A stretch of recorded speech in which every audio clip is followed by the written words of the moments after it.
Hi, I'm Darcy. I am the creator of the Vibrant Woman course and community. I'm also a member of the Conscious Feminine Leadership Academy and a founding member of Certified MAF Method health coaches and practitioners. I'm here today to talk to you about snacking. Well, is snacking healthy? I get this question a lot. Should I be snacking? Um, and my answer, I have to pull out my stock card. My answer is maybe. So I want to talk to you about what snacking really is, what it should be if you want to live in a healthy and vibrant body, and how to know how often you should be snacking and what to choose. All right. So let's just start at the top. Snack foods. Well, it really depends on your cultural perspective on this. So, what we often think of as snack foods really should properly be called junk foods, all right? With very few exception. If food comes in a box or a bag, and you like to snack on it, I hate to be a myth buster here for you, but typically those foods are highly processed, devoid of nutrients, and way too high in carbohydrates to actually do any good for your body. Those foods are harmful, not healthful. Now, that doesn't mean that we can't have healthy snacks. I tend not to use the word snack in my life anymore, and here's why. Every time I eat is an opportunity to nourish my body. Every time I eat, I only eat real food. And so a snack for me might actually be a small cup of some soup that I made. It might be a handful of carrot sticks and guacamole. It might be some yummy treat that I've made using healthy coconut flour. It might be a cupcake shape, but it certainly doesn't have 52 grams of sugar and, you know, blue dye number 42, whatever that is. Okay. So when I talk about snacking, what I really want to talk about is what are the intervals at which we should be eating in order to sustain a healthy blood sugar, in order to deliver vital nutrients to our body, and in order to, feel good, to feel enlivened, and to have energy, adequate energy. So the way that we need to decide this really depends upon where we are in our relationship with healing from having an unhealthy sugar burning metabolism. So the participants in my Vibrant Woman course are going to learn more about what that really means. They're going to learn about their own carbohydrate tolerance or intolerance.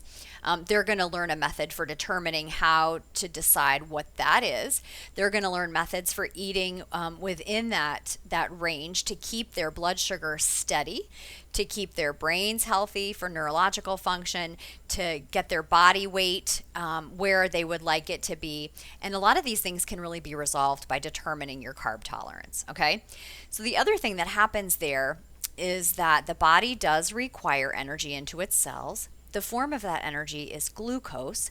It's insulin that will carry the glucose into the cells. And that if we have been eating a lot of sugar, a lot of processed foods, if we've been eating over our carbohydrate limit, then basically we have a funky metabolism situation going on where we are going to experience cravings. And we're going to be dependent upon a pretty regular schedule of getting other glucose containing foods into our body. Okay. Now, this is not actually what I recommend. This is a pretty unhealthy relationship with food. Most of the people on the planet actually have this kind of relationship because our culture has taught us this. Okay. So we just have to go back to nature and we have to go back to listening to our bodies and we have to sort of resort this situation. It's not hard to do.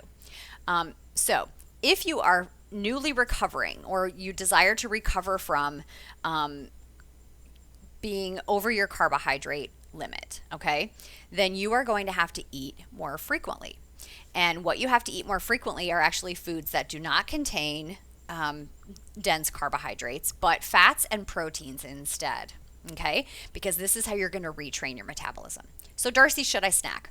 Well, I'm going to ask some information first. I'm going to find out what your regular eating routine is, what it usually includes, how you've been feeling, what is your mood, energy, attention span. Okay, and once I know those basic, the basic situation there, then I'm going to be able to provide some recommendations. So, For people recovering from that, you probably need to eat more often, perhaps even every 2 hours, okay?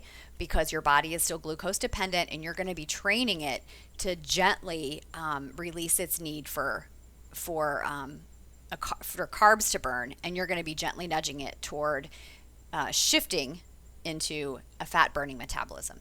That's where we find our most energy. That's where we find our most mental clarity and cognitive functioning. And that's where we find our ability to fast for longer. Okay? So if you have already found your carb tolerance, and if you can happily state that you have pretty much been craving free for a while, which means your cells are stable, then it's possible to spread out your eating. For me, for example, when I'm in a state of ketosis, which is fat burning metabolism, there's adequate fat on even the leanest of bodies out there to provide for endurance activities. And so the idea is I can fast for 8 to 10 hours and not feel hungry and not lose my mental focus. And I don't do that every day. But the point is, how often do we need to eat? It depends on what stage of recovery we are from that. Okay, so if you find yourself feeling cranky and irritable, if you find yourself with memory issues or just feelings of lethargy, feelings of sleepiness, feelings of needing sugar, coffee, caffeine around that 3 or 4 o'clock afternoon window to get through the day, then definitely you do need to snack. You need to eat every 2 to 3 hours. You need to eat before you have those crash feelings, and you need to be choosing foods that are not sugared and caffeined and so that have healthier fats and proteins. If you're somebody that's already found your carbohydrate tolerance, then you can probably spread it out a little bit. But whatever you're doing, what I want you to consider is that whether it's a snack or a meal, you're only ever reaching for real foods. And these should be unprocessed foods as close to their natural state as possible. Fruits, vegetables, meats, eggs, cheeses, if you tolerate dairy, things that do not come in a bag, box, or a jar, with few exceptions. Luckily, we do have stores out there today that are providing healthy foods, carrot sticks and eggs and, travel packs of olives and things like that. So again, if you want to know more about this, hop in my DMs and let me know that you want to set up a free discovery call so that we can talk about if working together one-on-one coaching is something that you'd like to do, or if you want to join the Vibrant Woman course and get the basic information there.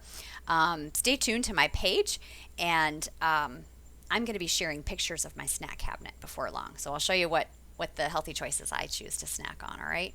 So everybody have a good day. Please only eat food. Take loving care of yourselves.